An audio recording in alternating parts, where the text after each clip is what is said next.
You're listening to Addressing Gettysburg. Hello everyone, it's Matt and welcome to Addressing Gettysburg.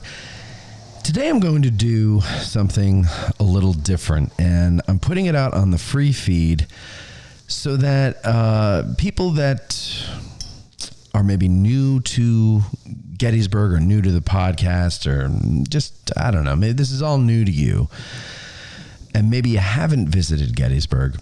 This might be something to kind of give you an idea of why everybody makes such a big deal out of it. Because I'm sure the question has come up in your mind, what's the big deal about Gettysburg? I mean, yes, there are the statistics of the battle that are pretty big and momentous and all of that jazz. But those of us who are really into it, we all acknowledge that there's something to. I mean, you meet people who have different reasons for why they're so interested in Gettysburg in particular. A lot of people are interested in the Civil War, and Gettysburg is a part of the Civil War, but there's a lot of people who are interested in Gettysburg, and then the Civil War kind of is second to that. And it's interesting to me. I'm sure there are people like that with other battles, and they have their different reasons for that and everything, but this is about Gettysburg. So what I did was I put the word out over at Patreon to the patrons, and I said, hey, I want to do an episode answering the question, why Gettysburg? And it was a question that when we first started recording the podcast, we would ask our guests the first time they would come on, why Gettysburg? And I really have done a poor job at keeping up with that. I'm going to try to start doing it again because the answers are always interesting and they're not always the same. Although a lot of times people do give not the same answer, but similar answers. And so I just find the whole thing interesting. I don't know. And I thought you guys might find it interesting, and I thought I would share it with you too. So I had these people, anybody who wanted to send in some recordings of them just for a minute and a half or 2 minutes, whatever, answering the question, why Gettysburg? And I didn't give it any more explanation than that. The question, why Gettysburg, it hits people in a different way. Every time you ask it, they take the why to mean something different. And it's an interesting question to ask. And that's why we kind of like it over here at Addressing Gettysburg. So let's start first. I guess I'll start with my story, and then we'll move on to everybody else's. And you're going to hear a lot of echoing going on here. And I don't mean an actual echo, but a lot of the same sentiments and thoughts echoed. And I think it's really interesting because none of the people that sent in their recordings talked to each other or talked to me about this, yet we have a lot of the same answers. So for me, why Gettysburg? I think the short answer of it is, I'm trying to figure out why Gettysburg. I don't know the answer. I know it's a feeling. I know that when I was from when I was a baby all the way. Yeah, I've seen photographs. From when I was born all the way throughout my life, I've gone to Virginia to visit my family there. And we would always go to mostly Manassas, but we've been to the other battlefields in the area. And that got me interested in the Civil War. That, and my uncle had this great collection of relics that he dug. And going there, it was cool. It was neat. It got me interested a little bit, But then I took a military history class in high school. And our teacher was a reenactor, and he was in the movie Gettysburg. And what was interesting was, it was about U.S. military history. And so it basically started with the French Indian War and then went all the way to, I guess it was Desert Storm at that point. And he had uniforms and weapons and the accoutrements of the American soldier, army soldier, throughout the entire history of our military. And he was allowed to bring them in, including the rifles and muskets and stuff. You'd never be able to do that today, but that's what life was like in the 90s. So anyway, he had us watch the movie Gettysburg over the course of a couple of periods in preparation for our field trip down here. And of course, the movie immediately, captured my imagination and everything, that a young man, all the pomp and circumstance of the military and the glory of war and the swelling orchestral music in the background really taps into all of that stuff for a young man. And we came down here, and I felt like I was the only Civil War battlefield veteran in the class, because I was the only one that had been to any of them. And, I was like, oh yeah, you've been to one and been to them all and stuff like that. Well, I remember pulling into town, and I was like, oh, this is a cool little town. And then we went down to the old visitors center on the Taneytown Road, and a guide got on the bus, and then we went out to the first day's battlefield. And I remember going out on Route 30 and cresting, I guess it would be East McPherson's Ridge, and getting a view out there at the mountains. And the movie is still fresh in my mind. And even though I don't think they took any shots from that actual part of the battlefield, they shot very close by. And so it's essentially the same landscape, but it clicked with me. And I was dumbfounded. I remember not speaking, and I was, I'm a talkative guy, and the whole drive down there, I'm trying to entertain everybody. And all of a sudden I just didn't have anything to say.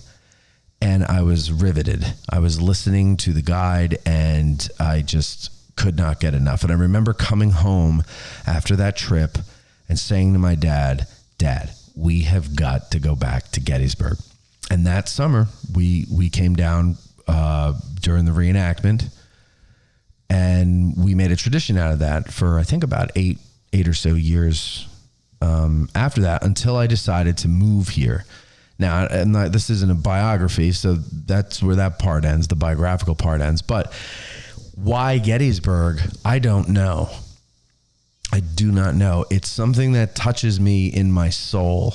Living here, and then when I didn't live here, just visiting here, I was able to breathe easy.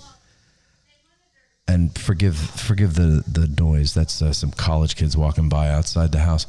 But I was able to breathe easy, and all my troubles back home, whatever they may have been at whatever point in time this is that I'm talking about, just melted away for a weekend. And this feeling of dread would overcome me once we would get on Route 15 north and start heading back to Jersey. And literally crossing the river, and this happens to me to this day. Both of these things happen to me to this day. Literally crossing the Delaware River to get back into New Jersey.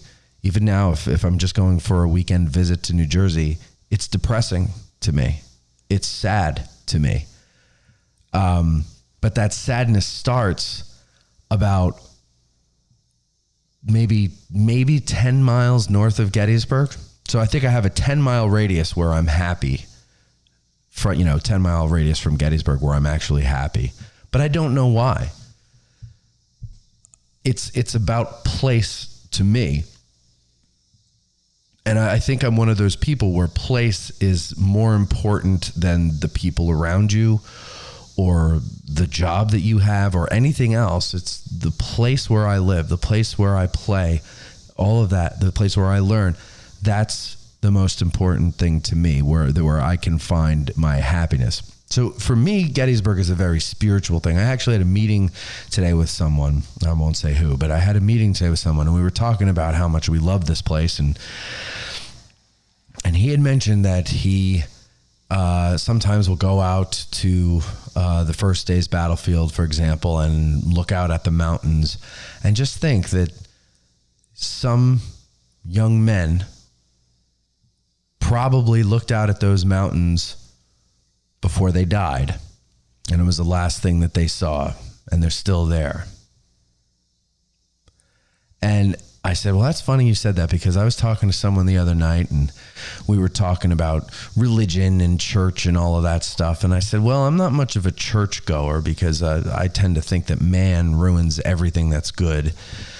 And so and there's a million reasons why, but you know, if it works for you, it works for you. But for me, it doesn't work. I'm looking for a connection to something bigger than me. And I don't get that through church. And I said, but I do get that when I go out on the battlefield. And I remember one particular time I was sitting out there and, you know, I paint and I love to paint sunsets. And so I'm enamored with the sunsets here. They're beautiful. And I would go out there and I would sit. If we have a particularly nice sunset, I'll go out there and I'll sit and I'll just stare. And then the thought occurred to me that I'm probably sitting on a patch of ground where someone half my age struggled to breathe his final breaths and eventually did breathe his final breath, looking up at the sky. Of course, it's not the exact same clouds. I'm not an idiot. But he was looking up at the same sky and breathed his last.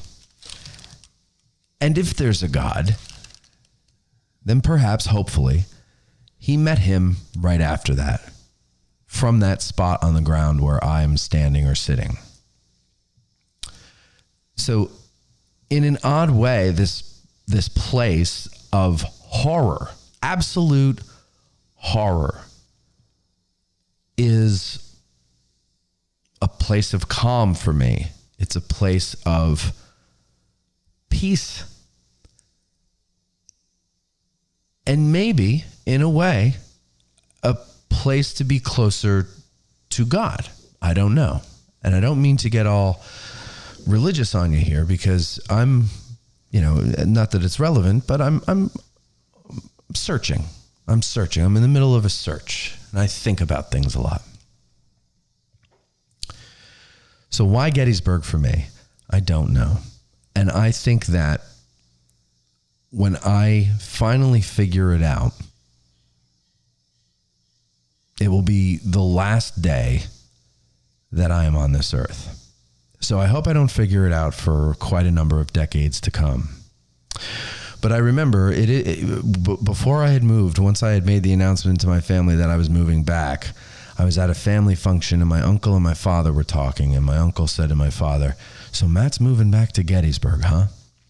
And my father said, "Yeah. He loves it there." And my uncle said, "You don't think that's weird?" My dad's like, "No, why? He loves it." And he goes, "Well, yeah, but thousands of men died there. That's weird."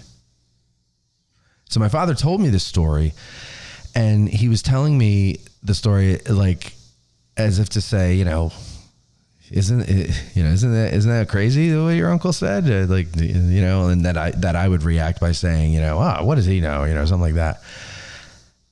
And I said, no, but he's absolutely right. It is weird.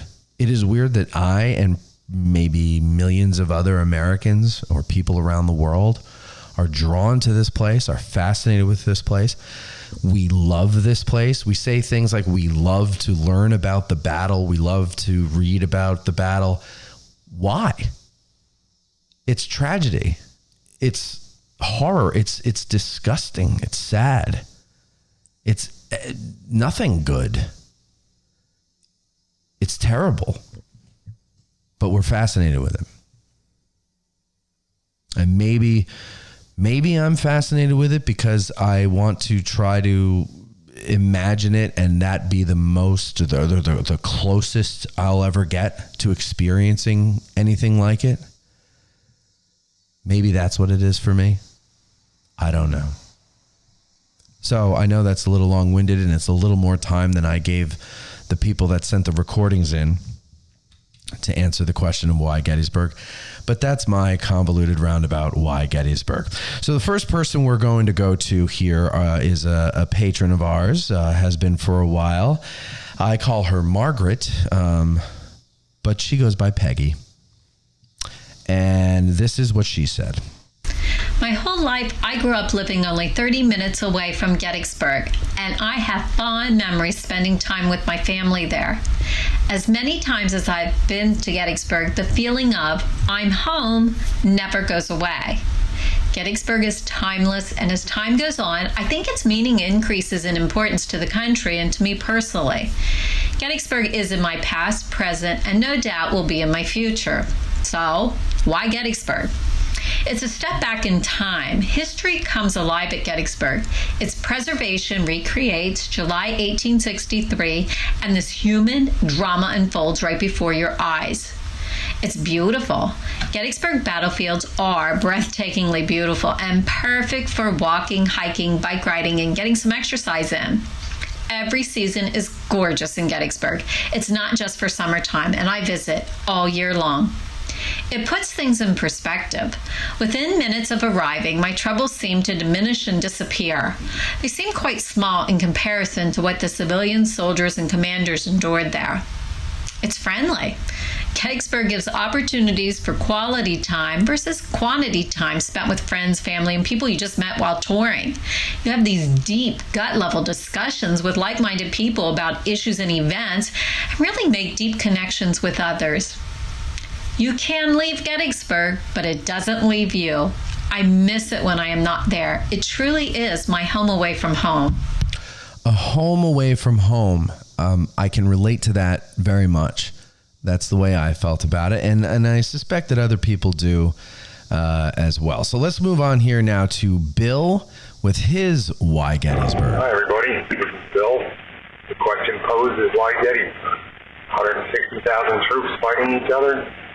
2,500 townspeople. They all have a story. The more you read, the more you listen, the more you find out information, the more you learn about those stories. Some of them are fascinating. That's why Gettysburg. Okay, and that's Bill, and he's up at the International Space Station. You know, he mentions the troops and the civilians and the stories that they all have.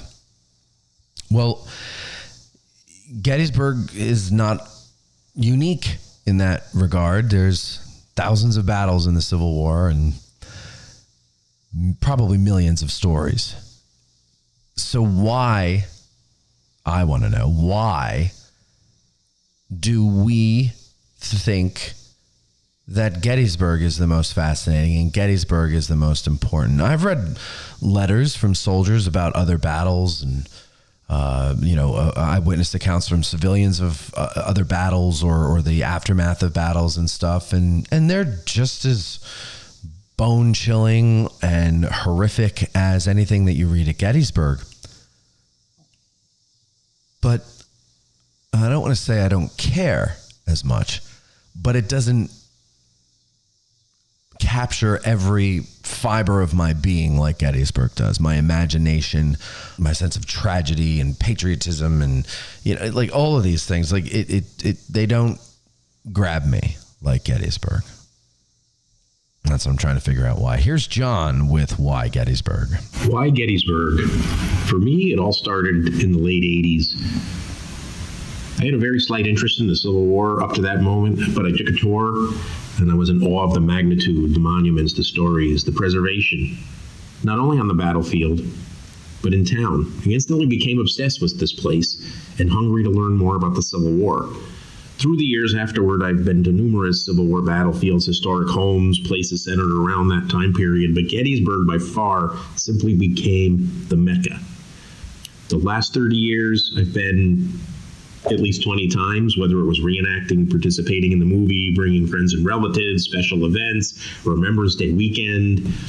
Sometimes it's a civilian trip to focus on the farms and the homes and the stories of what they endured. Sometimes it's standing at the very spot or a monument on the field on an anniversary date and time or connecting with a walking tour to learn about a regiment you knew nothing about.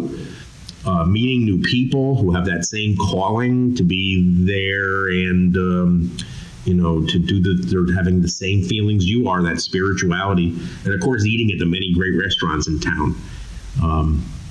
It's great too to see the changes of the area over time and the changes not made over time, where the historical value and integrity are maintained for generations to follow.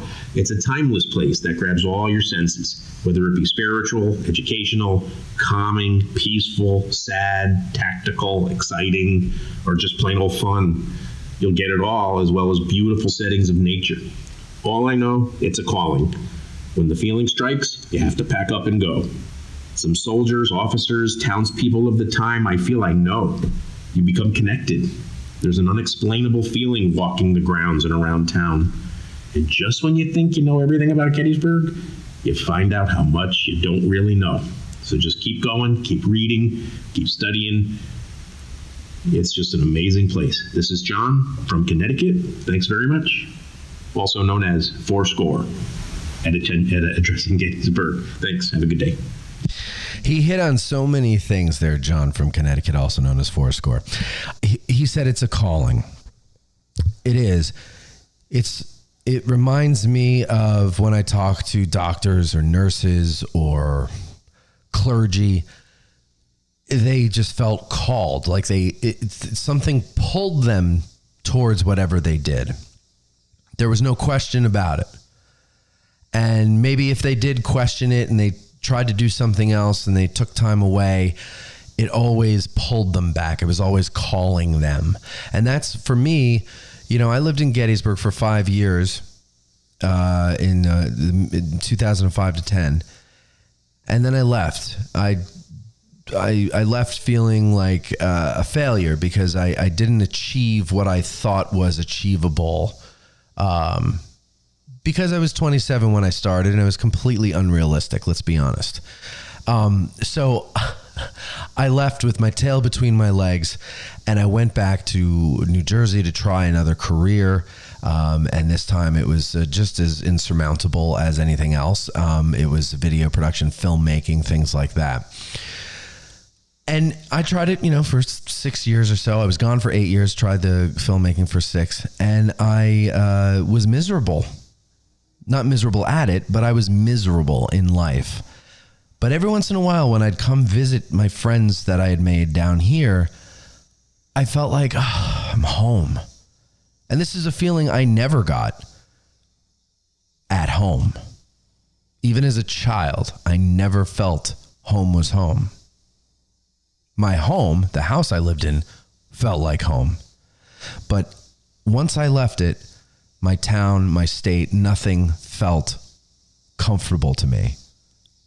And 17 years went by before I finally discovered where my comfort was and where my home was. But he also touched on some other things, tours, getting out and walking about the battlefield and learning about regiments that you didn't know of or whatever.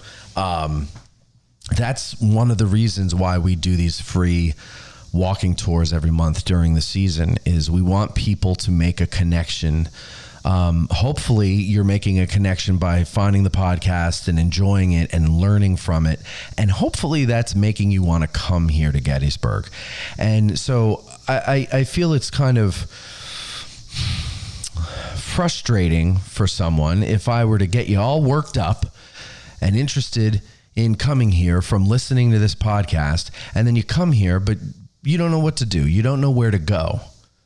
So the least I could do is put on a free tour once a month for you. And we'll be doing more as time goes on for you to know what to do when you do come here. But anyway, we do these tours so that you can make a connection to your history. It's whether you're a first generation American or your family has been here since the colonial era, this is your history. It's all of our history. Whether you like it or not, it's what got us to where we are today. That's history. That's what it does. We're a result. We're a product of history. And 150 years sounds like a long time, but it's not. 158 years, it's almost 160 now, but it's not a long time. And the things that were then are relevant today. Things that were created then are still in use today. If you learn about medical and the way things, the things that they learned on the job back during the Civil War, a lot of it's still being used today. So there's that. He also mentioned people. We're trying to start a community. I mean, we're trying to be more than just a podcast for people. We're trying to be a community of what I, cheesily call Getty's nerds. But people who are interested in Gettysburg, who love Gettysburg, whether it be the history or the town. I mean, there are people that come here a lot and they love the town. They've never been to the battlefield, which is odd to me. I mean, you're not even curious, like to go once, but that's true. That's who they are. There are people like that. And there are people that never really go into the town because all they do is go to the battlefield, and then they maybe go to one restaurant, and then they go back to their hotel and go to sleep and get up and explore the battlefield again the next day. And then there are people in between who do a little bit of everything. It's a great place. And there are great people that you can meet here who are either part of our little community and they come back often, and you keep in touch online through Facebook and Instagram or whatever it is. Or you meet people here just walking around town. People are very nice here. That's another thing I like about it. When I first moved here from New Jersey, people would wave with all 5 fingers up in the air, not just one, for no reason. I thought maybe I knew them. And then I'd look closely and I'm like, I don't know who this person is. But people are nice here. And I'm sure the people are nice in other parts of the country. I'm not saying that only Gettysburg has nice people. Okay, what else? Oh, and the restaurants. There's really good food here. I'm going to tell you something. And no offense to people who live in maybe Pittsburgh or Harrisburg or Philly, because these are the exceptions. But in general, Pennsylvania doesn't really have good food. I'm going to be honest. Now, I'm a little snobby when it comes to that because in the New York, New Jersey, Philadelphia corridor, you got some pretty good food. But when you leave that area, but Gettysburg's got some great food. I think that has a lot to do with the college, because a lot of kids from Jersey are here and they are very demanding, and they want restaurants to carry pork roll or Taylor ham, and some do now, and the supermarkets certainly do, thank God. And if you don't know what that is, you're missing out. But the restaurants here are really good, and there's a lot of different restaurants that you can go to, so you're not stuck with only like 3 choices and they're all bad. Like, you've got a lot of choices and they're all good. So that's that there. And also he mentions knowing the people that you're reading about, and that really hit me because just a few weeks ago, Steven, who I'm going to play next, he and I and a friend of his went out to the cemetery. And they were going around and mapping out certain graves. They had a book that had a map in it, but it only had like 30 something important civilians from the battle era. And they knew there were more in the cemetery, and they wanted to go and find where they were and put them on the map. So I joined them. And as we were going through and seeing the names of these people, it was weird because they're civilians. What they did was they endured something that was dropped on their doorstep and made it through.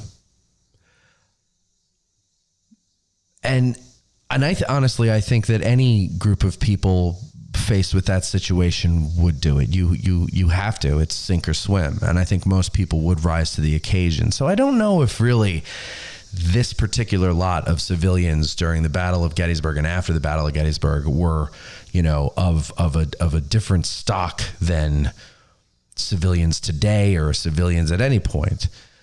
But whatever. We've read their names. We know the names of the hills that they owned or the farms that they owned or whatever.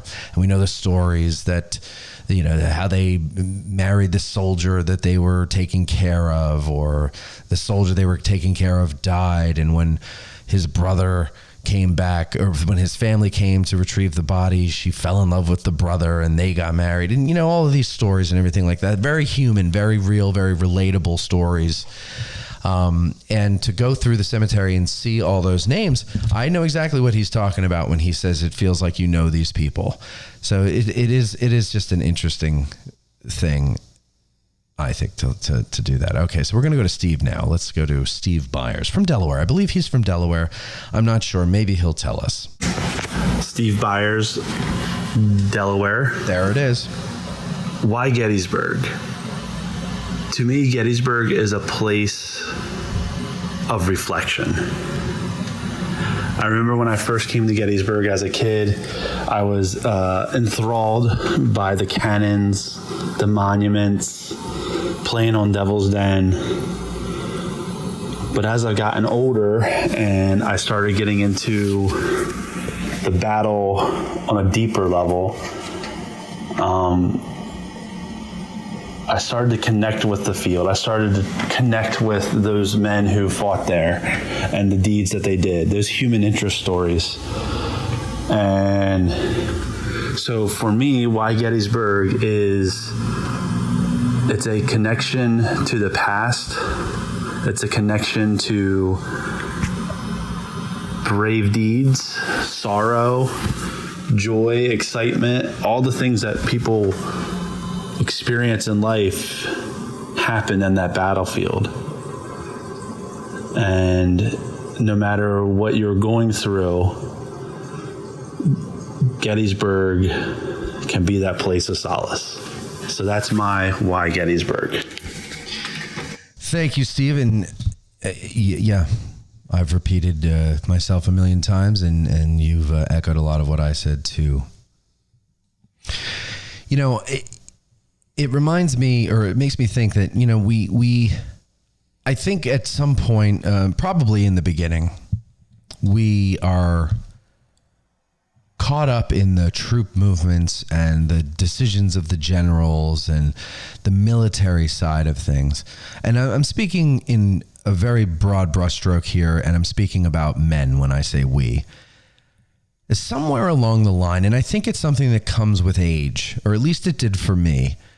Somewhere along the line, we go from not really giving a rat's butt about civilians and the civilian experience to maybe hearing one story that makes us go, well, maybe that is a little more interesting than I thought.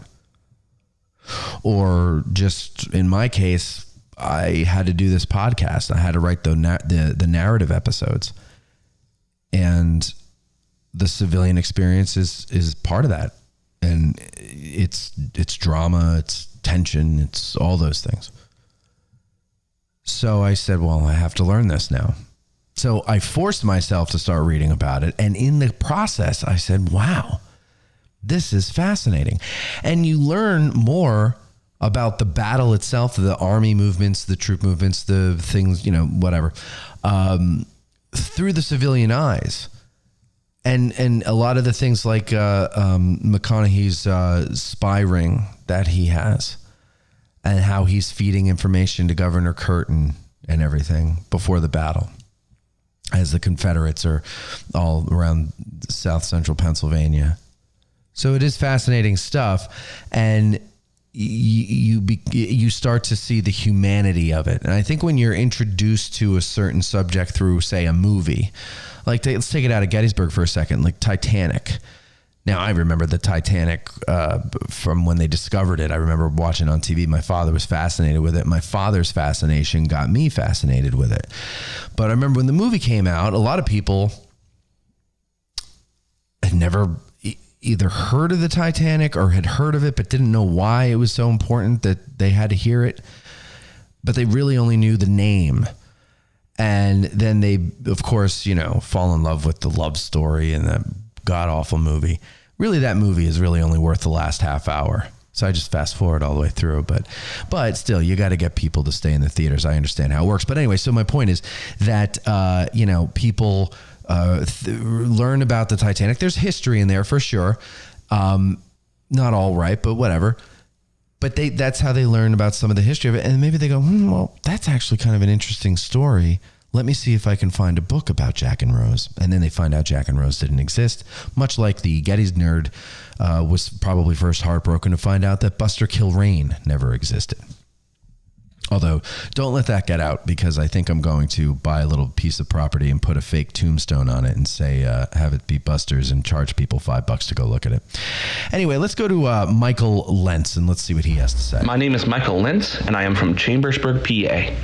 In answering the question why Gettysburg, I could be cheeky and say it was because Samuel Geddes became a bar owner and his son James Geddes went into real estate. But I thought that this question deserved just a little bit more of a serious approach.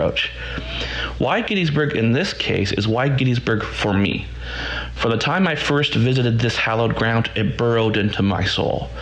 No other place on this planet has had this effect on me, to completely capture me. I have commonly heard this thing that happens referred to as the Gettysburg Bug, or catching the Gettysburg Bug. And when they're referring to that, locals or anyone around there, they're not referring to the ticks that inhabit the battlefield, and trust me, there are plenty of those. Gettysburg has a way of capturing you, that's what's meant, and not letting you go. Whether it's the beauty of the place, the sheer weight of importance of the place, or the odd piece of the place, these aspects entrance visitors every year and ensnare new devotees to this ground that saw men give their full last measure of devotion. It is a phenomenon that only those who have visited can truly understand. On a more intellectual level for me is that Gettysburg is a place where the past interacts with the present, where the stories of the dead help to illuminate the paths of the living. It is one thing to read about an historical event here on paper, but to actually walk the fields, it allows those stories to become real, to become teachable moments. By preserving Gettysburg and by visiting Gettysburg, we are keeping the memory of these men and women alive so their experiences and stories can help to guide ourselves and our posterity. Burrowed into my soul. That is a great way to put it. It's exactly what it does. You don't know it. You don't expect it, but it burrows into your soul. You may not have any interest in history. In fact, I'll tell you, through working at Gettysbug tours for 8 or so years, I guess total, I have met hundreds of people, probably thousands by now, and I've witnessed this very typical scenario, and here's what it is. A family of 4 comes up. They're taking a tour. Usually, Dad is beaming from ear to ear, excited for this. He's wanted to come here for 20 years, and he thought the bike tour would be the best way to do it. And he's right, it is. If you're capable. The mom, she's got a quiet dignity to her. It's his turn. This trip is his turn. It was his turn to decide where they're going. So I'm going to be a good wife. I'm going to, muddle through somehow and just think about sitting back at the pool. Just, I got to do this 3.5 hour bike tour and then pool. That's what we're going to do. Pool. And then the kids, I couldn't care less.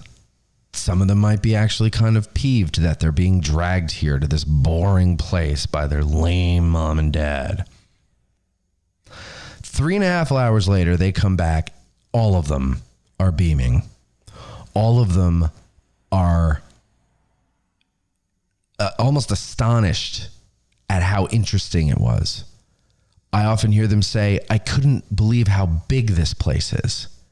One mother, I thought she put it well. Like she said, when I heard battlefield, I pictured a football field. I would wager that most people new to all this, most laymen would picture a football field because their idea, their experience has shown them that a field of contest is a football field. It's 100 yards long, or maybe a soccer field, but So when they come here and they see that it's 6,000 acres that have been, a little over 6,000 acres that have been preserved, and then they learn that the town was part of it as well, and all of this stuff, and they're just amazed. I just had a woman last 2 weeks ago. She came here on her anniversary with her husband. They took a bike tour. Her husband, she said, my husband thought I was crazy for booking a trip to Gettysburg. Like, why are we going to Gettysburg? And she thought, it would just be nice to go to Gettysburg. We've always heard about it. Let's go to Gettysburg. Let's see what it is. And they took a bike tour. And he's a cyclist. And he is now obsessed with the Battle of Gettysburg and wants to learn about it. He had the greatest time. So it does that to people. It burrows into our souls, to a lot of people. And the most interesting to me to watch are the ones who don't have any prior knowledge, except for maybe they've heard the phrase Gettysburg Address, but they don't know anything about the battle. A lot of them think it had something to do with George Washington defeating the Germans after the Japanese bombed Pearl Harbor or something. So then when they come here and they see it and they learn about it, and they're just totally fascinated by it. Another thing that he mentions is the beauty of the place. And I think that can't be understated. I mean, people say that all the time. It's just how beautiful of a place it is. And that is definitely something I think that works in our favor, is how beautiful it is. Its aesthetically pleasing nature helps you to kind of let your guard down and maybe accidentally learn some history. So that helps too. But then he mentions the importance of the place.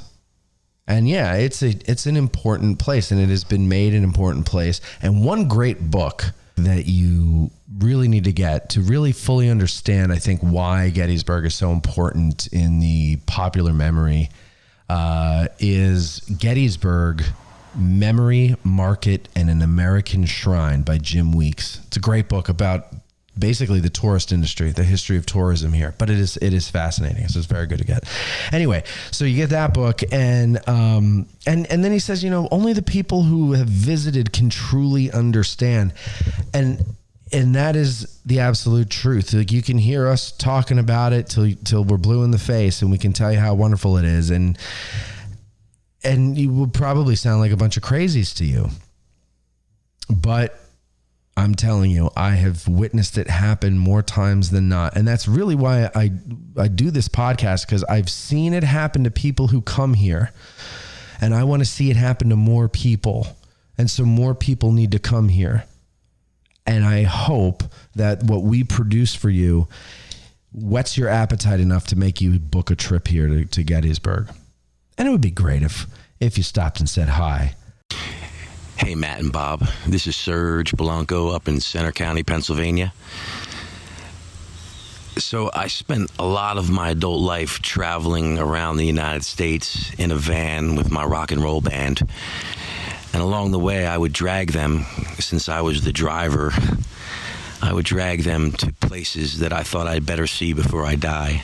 And this was going to be my only chance. Little Bighorn Battlefield, Walden Pond, Emily Dickinson's house, wherever I could go if we had a few extra hours.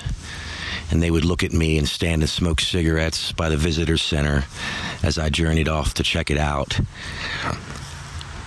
I think the reason that I did this, looking back, was because I was really trying to understand what it means to be an American. That's an easy question to ask, but a really difficult one to answer. Thus far for me, though, and I'm almost 50, Gettysburg has probably come as close as any story for me to understand what it means to be an American. It's not a pretty story. It is peppered with all kinds of powerful people, but those aren't the ones that interested me. It's more the ones at the peasant level, the foot soldiers and the townspeople.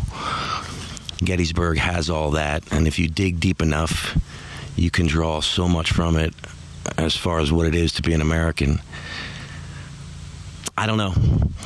I think standing on that ground today, and thankfully it's been preserved, it gives us a chance to walk out of our own lives and see them from the outside, in a sense.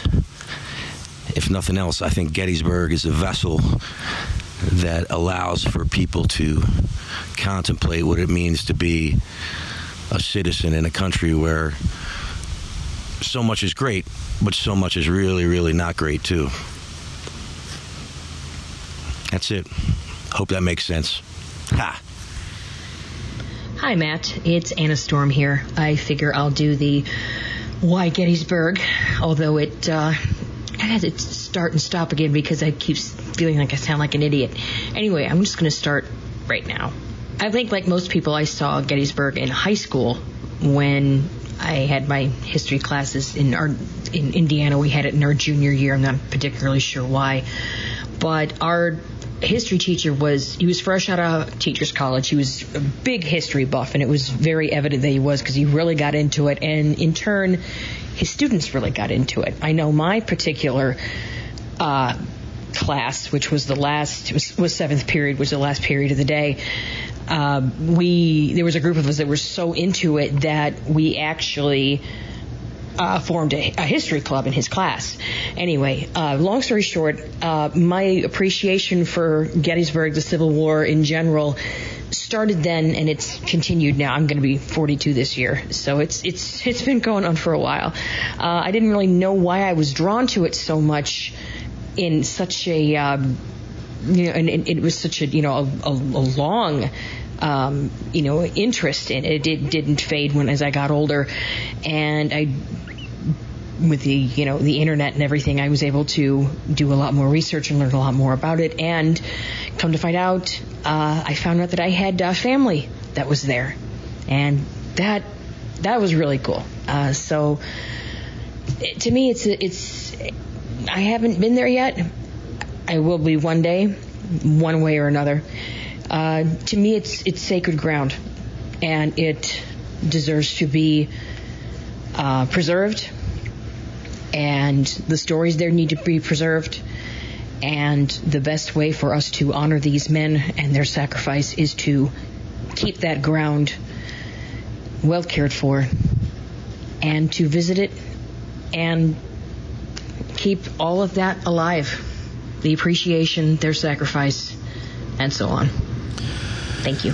You're welcome, and thank you for sending that in, Anna. That was very well said. And the thing about keeping it alive and keeping the ground, preserving the ground, she's right. And I was in that meeting that I had today, we were talking about it, and I said, I think people here, even those who are not history buffs, have a sense of propriety or custodianship over the battlefield. And maybe it's just because it's a beautiful place to go take an evening stroll, or to go for a bike ride, or to be one of those power walkers. You ever see those people where they're swinging their arms like a bunch of idiots? Like maybe that's what they're trying to do. Or maybe that's why it's important to them. It's because it's a place where they go and they do their thing, and it's a beautiful place to do it. And they don't care about the history. They don't care what the monuments say. And that's fine, because they're going to protect it. And we are very protective of this place. And a lot of us aren't even natives of the area. We move here because we love it so much, and we want to protect it, and we want to keep it that way. Okay. And then finally, it looks like the last one we've got here is Paul. So let's see what Paul has to say. Why Gettysburg? Well, from my perspective, the question ought to be, why not Gettysburg? My first visit here was a family trip when I was 4. I have some recollection of the visit that summer. We stayed at a Civil War building. It was at the intersection of Route 30 and Seminary Ridge. My dad took a picture of me standing in front of that tree, which I still have. But anyway, the name Gettysburg stuck with me. In high school, I read A Stillness at Appomattox. They met at Gettysburg, Life of Billy Yank, Johnny Reb, and others. got interested in Civil War, specifically Gettysburg. And while living in Philadelphia and in college, I was drawn, and I can't think of any other word, to Gettysburg. Then my second year took a Greyhound bus here. I read more about it in the spring of my third year in college, planned another visit for that summer. However, this time I sent a letter to Mrs. Eisenhower, who actually wrote me back and invited me to visit with her, which I did on July 4th, 1977, but that's another story. After schooling, I lived and worked in Northeast Pennsylvania, but for many years continued to feel that attraction to here. Between 2000 and 2003, I came here about a dozen times with our son, who was 8 years old at the time. We moved to Hanover, where we lived for about 12 years, and then in 2015 built a home here in Gettysburg off of Old Mill Road, and then later started working here. In those 5.5 years, I can be seen on some part of the battlefield pretty much every day, usually jogging, sometimes just walking or sitting somewhere, gazing, pondering, in some way experiencing that ethereal connection with the men who fought and died here.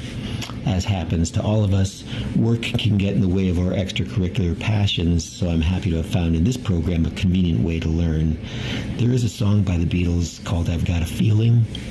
Don't worry, I'm not going to sing it, but it says, I've got a feeling, the feeling deep inside. Oh yeah, and I'll bet you everyone listening to this has that feeling as well. Thank you. Well said, John and Paul. Even they knew. You're right, Paul. I meant the other Paul McCartney. But anyway, but now I'm saying you, Paul. You're right. It is a feeling deep inside. You said a couple of things. Childhood memories. You have childhood memories of coming here with your parents. Now, like I said, I came here as a teenager, so I don't have childhood memories per se, but I meet people all the time that have childhood memories. In fact, I was just talking to my best friend last night, and I was saying, you got to bring your kids down here. And he thinks that he's going to do it, and he thinks they're going to like it. But for like a year ago or so, he was like, nah, they're too young. They won't really get it and everything. And I go, no. People tell me all the time that their dads dragged them down here because they were really into it. They've been coming here since they were babies, and their earliest memories are of playing in the boulders at Devil's Den, or getting stuck between the boulders in Devil's Den and having to be pulled up by the fire department. And now they are adults, and now they are coming here maybe with their kids or just on their own, and they're learning about it. You're giving your child the gift of a thirst for knowledge, and that is better than giving your child his first car when he gets his license. It is going to carry him much further into life than that car ever will. And so childhood memories, it's funny. I found when my grandfather died, I was going through some photo albums and things, and there was a picture of my dad and my aunt. They couldn't have been, I don't know, maybe 11 and 9 or something, 10 and 8 or something like that, standing in front of the Ricketts Battery Monument on East Cemetery Hill. And now I live here. And I go up on East Cemetery Hill often because it's a cool place to go.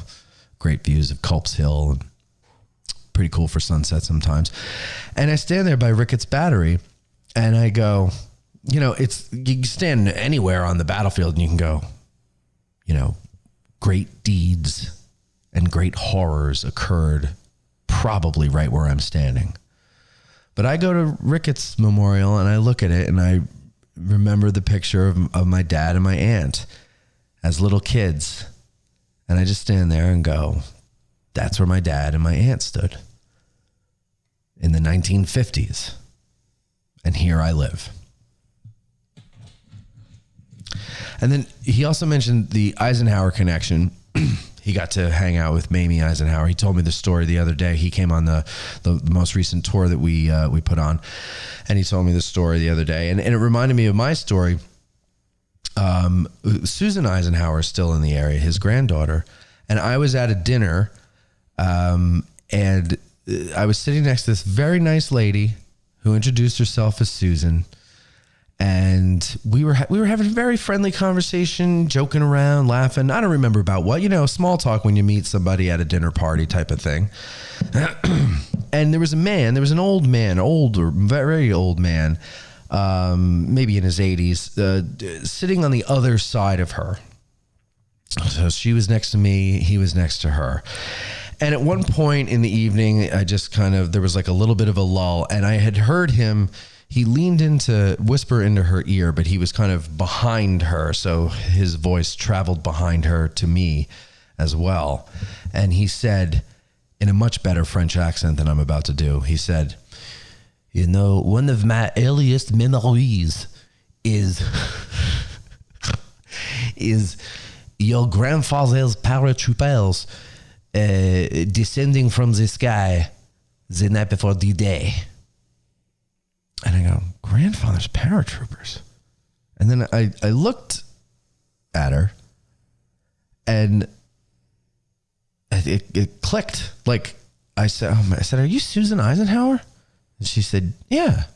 Like, how did you not know that? And I said, oh, I didn't realize I was talking to you all this time. It's great to meet you, you know, and it was very nice about it.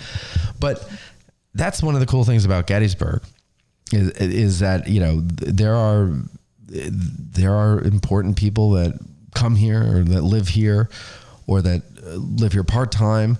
I was walking down the street years and years ago, and I heard a voice that sounded so familiar to me. I go, man, that sounds like Paul Giamatti. And I turned around, and there he was with his son. And I just blurted out, Mr. Giamatti. And he went, yeah. And I said, welcome to Gettysburg. I'm a big fan of your work. Like, I didn't know what to say. It was such a weird situation. And, you know, so it's just a cool, great place to live. Listen, I'm glad that you made it this far into the show. I hope you enjoyed it. I want to thank my patrons for sending those recordings in. And I have to say, I think you guys were far more prepared for your 2-minute clips than I was for this almost 1 hour show. I kind of winged this, and you guys, it sounds like you wrote that stuff down. Either that or you are far better broadcasters than I will ever be. So thank you very much for doing that. And that's it. Thank you all for listening. And please come visit us if you ever want to take a tour with one of the guides that you hear on Addressing Gettysburg. Just send an email to matt@addressinggettysburg.com, and I'll put you in touch with them. And these guys are great. I mean, they really are. They know their stuff. Great personalities. You'll love them. So by all means, to come. And don't forget, we still have September and October's walking tours. They're free. They're called the Get Out of the Car tours. The whole idea is that it's stuff that you won't see unless you get out of the car. Of course, you're going to still see stuff that you'll see from the car, but we're going to show you the nitty-gritty of things that you would not see just zipping by in your air conditioning. So if you get a chance, you know, come on down. If you want to see what the tour schedule is, just go to addressinggettysburg.com/tours. That's it, ladies and gentlemen. Thank you for listening. And as always, these things are made free to you because of our patrons over at patreon.com/addressinggettysburg. Please consider being one today so that we could do more of this on a more frequent basis. Goodbye.